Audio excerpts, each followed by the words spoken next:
The Milwaukee Right Angle impact wrench, does it really have 220 foot-pounds of nut-busting torque? We'll find out and more when we get back. I'm Tim Johnson. You're watching Shop Tool Reviews. This is the Milwaukee M12 FUEL Right Angle impact wrench, model number 2565 because it's got the half-inch anvil. Now model 2564 will get you the 3/8 anvil, both in the hog ring style anvil. You can also get these in a push button detent, but I believe the number is maybe has a letter designation or a different number. Anyway, the right angle impact wrench, what it's meant for is to get you in places where this can't, as well as provide more force than this can. So the right angle impact actually fills a nice gap with Milwaukee, and what's nice to see, this is really a mechanic's tool. So a lot of other things can be used in the construction industry, like impact wrenches. They use for putting beams in, screwing lag bolts, things like that.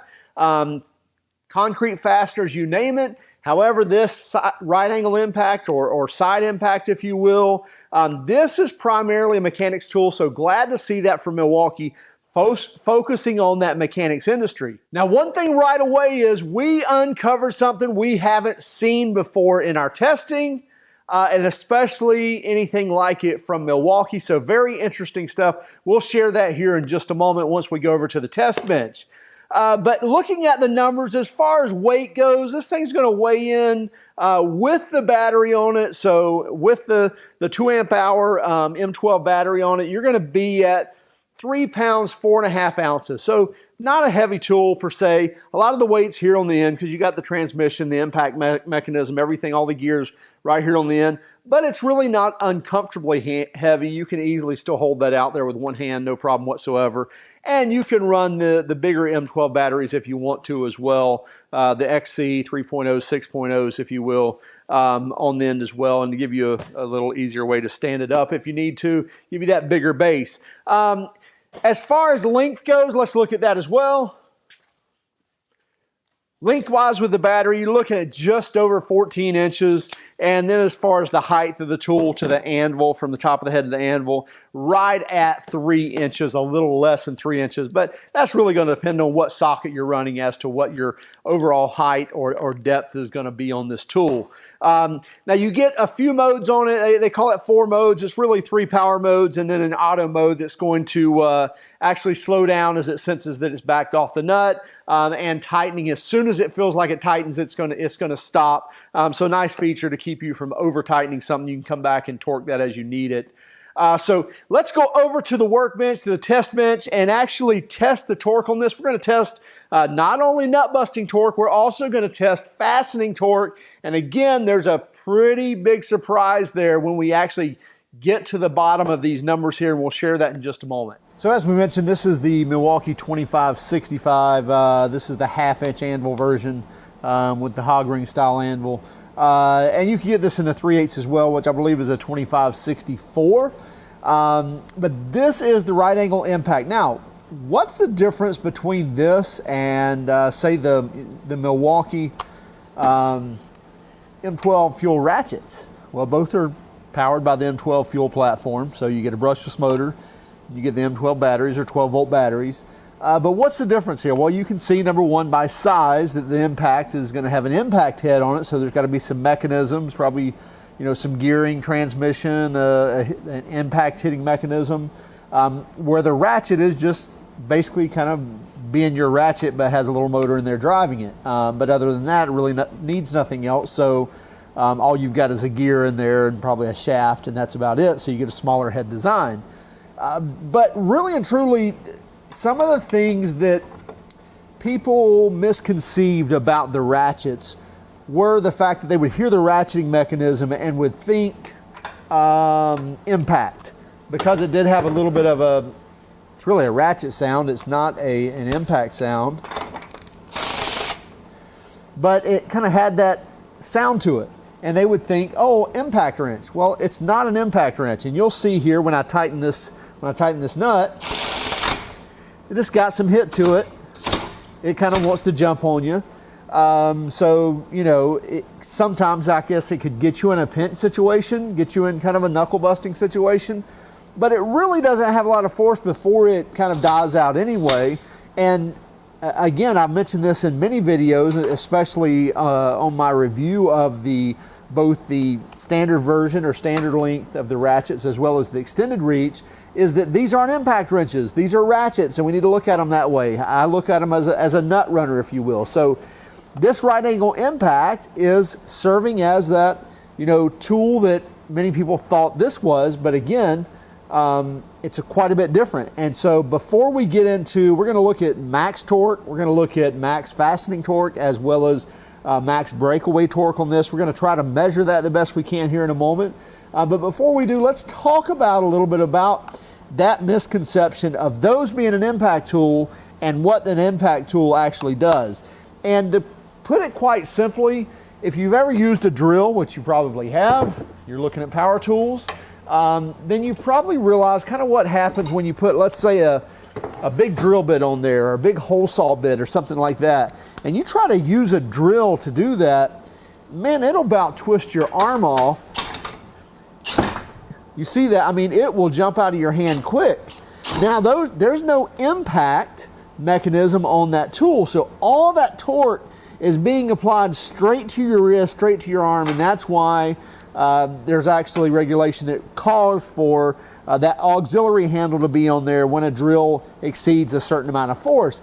That's the same idea when you look at an impact wrench, and a right angle impact versus a ratchet, because if I had an impact wrench on there, you'd just be able to pull the trigger and hold it on there, and it might jump a little, but it's not going to twist your wrist or twist your arm at all. Same idea, again, with the actual right angle impact versus the ratchets. This is going to provide that force and provide that impact without putting a lot of force on your arm, and you'll see here what I'm saying here. You turn it on, I turn the directional lever on, and you can see I'm at full force, I'm at level 3, and I can hold one hand on there, no problem at all. I can put it on the nut, sorry about that. See, I put it here. I'll just put 2 fingers on it.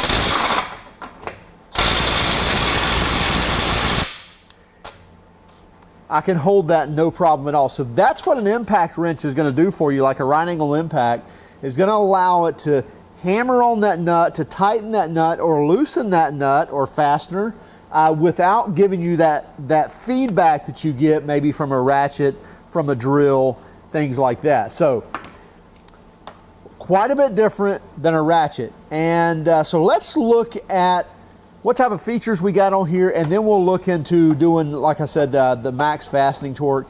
Number one, you get 4 modes here, really 3 power modes. So you can actually go through here, and on level 1, you're going to get an X amount of force. So quite a bit of a tone difference between 1 and 3 there, and then on 2, you're going to get a little more. And then on 3, obviously, that's going to be kind of your max torque. And then you also get a 4th mode that's really not a additional power. It's actually a auto removal as well as a torque sensing mode. So you can see here, if I go into take this off,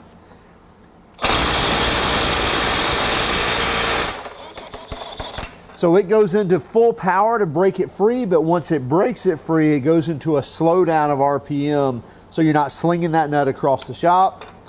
And if I go to tighten it up, as soon as it senses about 15 pounds of force, it actually stops the tool. So my finger is still on the trigger there. You see the light still on. I've not released since pulling it initially.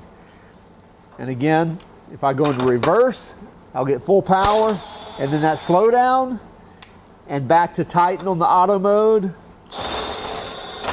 As soon as it senses it's a little bit tight, it gives up and stops the tool. So that's what that auto mode's going to do, both for fastening as well as for backing off. It's going to slow that down, and then when it's tightening, it's going to stop as soon as it feels any type of force.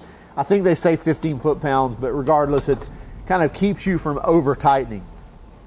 Now let's actually look and see what kind of force we can get out with this tool. They're claiming 220 foot-pounds of torque, so let's see what we can get. So again, Milwaukee is claiming 220 foot-pounds of nut busting or breakaway torque with this. So let's actually torque these down to 220 foot-pounds, and let's see if we can break these free with the Milwaukee here. And let's confirm, yep, we still got 4 cells left on our battery there. That was a newly charged battery, so we should be good to go. So let's tighten these down to 220 foot-pounds and see what happens. So we've got our trusty torque wrench here. It's on 250. Let's take this down to 220. There, now it's set at 220 foot-pounds.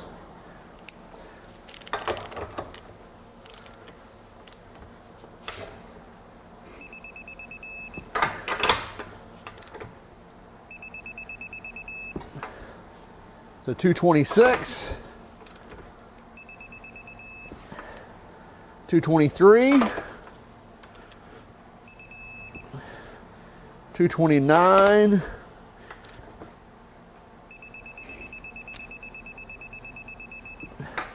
and 220.4. So we got them all under 230, but at least 220. So we've got them torqued to 220 foot-pounds. Now we'll put our impact on 3, and in reverse, set our directional lever.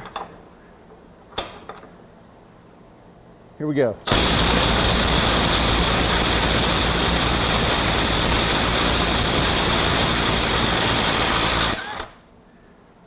Okay, that took about 6 seconds of hitting before it broke that free, but it did break it free.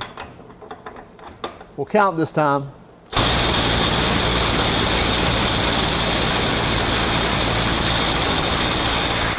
Yep, right at about 6 seconds, 6.5 seconds. Here's the third one.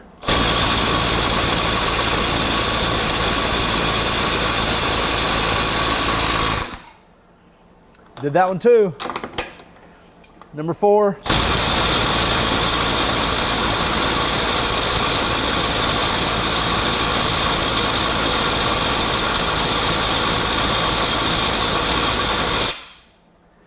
Okay, I don't know if maybe let's see here. Yeah, we're down to 2 cells on our battery now. Wondering if that's what the issue is. I'm going to go on to the 5th one and see if we can't break it free.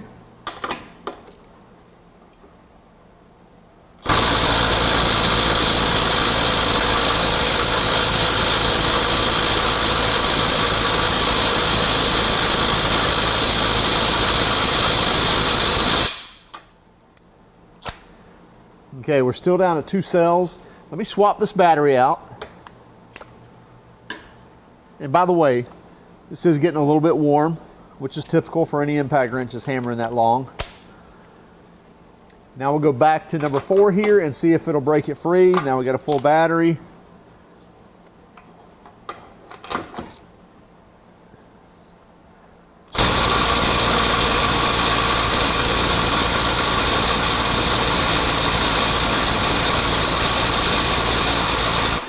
Okay, finally, I don't know, it felt like that was 10 seconds or so. Let's go on the 5th one.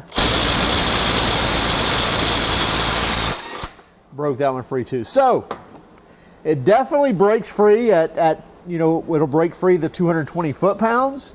That definitely seems like it's close to its limit for sure.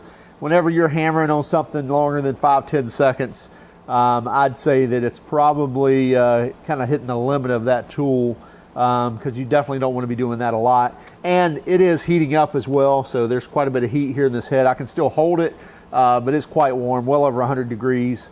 But it did it. It absolutely broke those free that were torqued to 220 foot-pounds. So that's where they get 220 foot-pounds of nut busting torque. That's how they get to that number. They say that basically a nut that is torqued down to 220 foot-pounds, this can break free. That's where they get the nut busting torque from. I did a complete video on nut busting versus fastening torque to kind of explain that. But typically it's quite a bit different than what the fastening torque is. So now we're going to let this cool down. Then we'll do one on fastening torque and see what we get from there. Okay, so here's what we're going to do now. So we've done the nut busting test. We're going to tighten these down as hard as it can go, and I'm going to hold it for 5 seconds on each one. And then we're going to come back with the torque wrench, break them free, and see what kind of readings we get. And then we'll do a little math and try to find out what the actual fastening torque is. All right, here we go.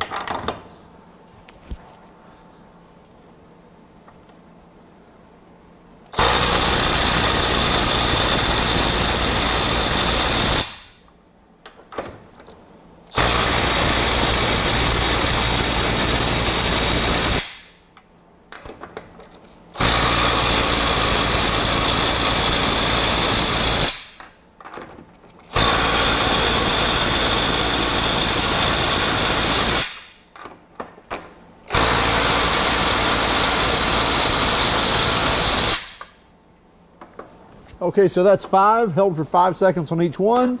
We've still got 3 bars left on my battery. By the way, I put a fresh battery in there before we started on that one.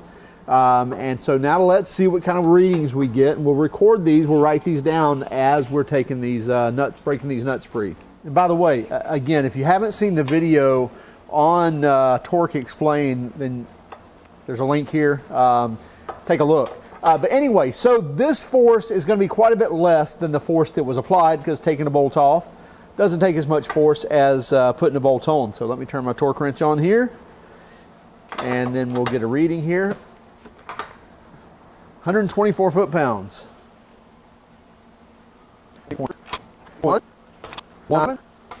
30. So we had a high of 131.8. And we had a low of 109.7, but look, we had 3 at 124.1 and 3. So pretty impressive there, or pretty interesting there. I'm going to do this again. I'm going to do 5 more, and let's just see what we get out of 10 numbers. Again, I'm going to go to a fresh battery.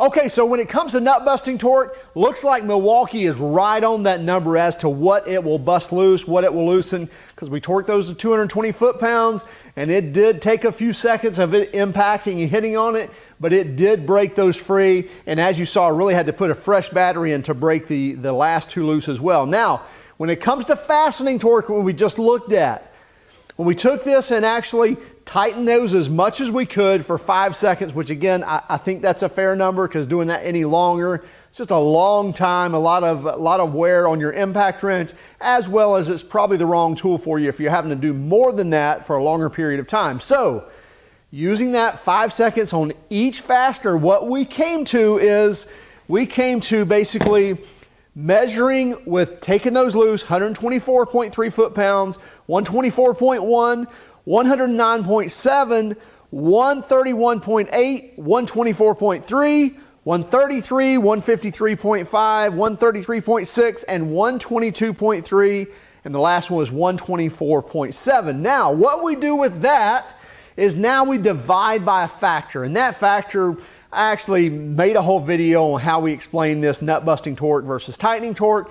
But again, we're going to use that factor of 80%. We've got plenty of testing that kind of prove that number within a plus or minus 4%. In fact, I checked it again, and it came in at like 77%. So we're still calling it 80%. So we're going to divide by a factor of 0.8, because it takes less force to break something free than it does to tighten it. So we take all those numbers, we divide by 0.8 or divide by 80%, and it should give us a good idea of what the tightening torque was. Now, I mentioned a surprise. Here's the surprise coming. So basically that gave us 155, 155, 137, 165, 155, 166, 192, 167, 153, and 156. The average, 160 foot-pounds, or 160.2. Now that's well below 220 foot-pounds of nut busting torque. Now I'll tell you, in most of the impacts that we've tested, we always come to a real close grouping of nut busting torque versus fastening torque. I think this is the first tool that has literally been tuned to be different on the fastening torque side than on the nut busting torque side. I have no idea. I'm not sponsored by Milwaukee, by the way. They did send me this tool to test, but as with all tools we test, we're always going to give our honest feedback. So in no way am I sponsored by them, so I don't owe them anything, if you will, and I'm giving you my honest feedback. So my point here is I believe the tool has been tuned to put out a different amount of torque on the tightening side as on the nut busting side. Now, at the same time, I don't think that's a big deal, and let me explain why. So we definitely get our 220 foot-pounds of nut busting torque. We proved that 5-10 times over there on the test bench. So that's the important part of usually we're under a vehicle, we're taking off a shock absorber, we're taking off a strut, we're taking off brake calipers, what have you, got rusty bolts, we need to break those free, so that's where we need that force. And so we get the 220 foot-pounds of nut busting torque. So on the fastening, we peak out at 160. Tell me one fastener on a vehicle that gets torqued at more than 150, 160 foot-pounds. And I will say that's very, very few. And the point is, if they are critical fasteners, you should be coming back with a torque wrench anyway. Now, again, I'm not trying to give them a pass, but what I'm saying is, and I am going to ask Milwaukee, because I'm just curious, that's quite a delineation, if you will. That's quite a difference between the 250 foot-pounds that it'll actually provide to break something free versus the 153 foot-pounds of fastening torque. And even with our factor in there, it still doesn't get that close to those two numbers. So I'm just curious. I think with brushless motors, with the circuit boards and everything that we can actually program into tools nowadays, from the charging temperatures to the output temperatures and being able to shut down tools based on different things, I believe it's been programmed in there to have less of torque in tightening versus loosening. Again, I don't think it really matters. I think with a mechanic, again, where we want that force is on breaking something free. Again, if this were a construction tool, if you will, where you're having to have X amount of torque and putting in a concrete fastener or on a loaded beam, something like that, that might be more critical to you in tightening. But I think this is mostly a mechanic's tool. I could see this being used on a job site as well. Again, getting in hard to reach area to fasten beams and rafters and things like that. But again, for the most part, mechanics are using these. I like the power on that nut busting side or that fastener removal side. Let us know what you think. I think it's a great tool. We're going to follow this up where we actually take this apart, kind of take a look at the inside mechanisms, as well as do some kind of real shop using of this tool, which we've already done. But again, this video is already as long as it is, so we didn't want it to be any longer. But we'll follow up with a further review with, again, using this in the shop as well as taking this apart, taking a look inside. You can purchase the 2565 as a bare tool for $199. Probably the better deal for you is you can get a 2-battery kit with the charger and the tool for $299. And that's really any of your big box stores or online. You can get that price. 5-year warranty on the tool, 2 years on the battery. So make sure you check those out. Also keep track of us on Instagram, Facebook, and Twitter. If you don't mind, hit that like and subscribe button and hit that bell notification. That's going to let you know when new videos are available. Have a great day and keep smiling.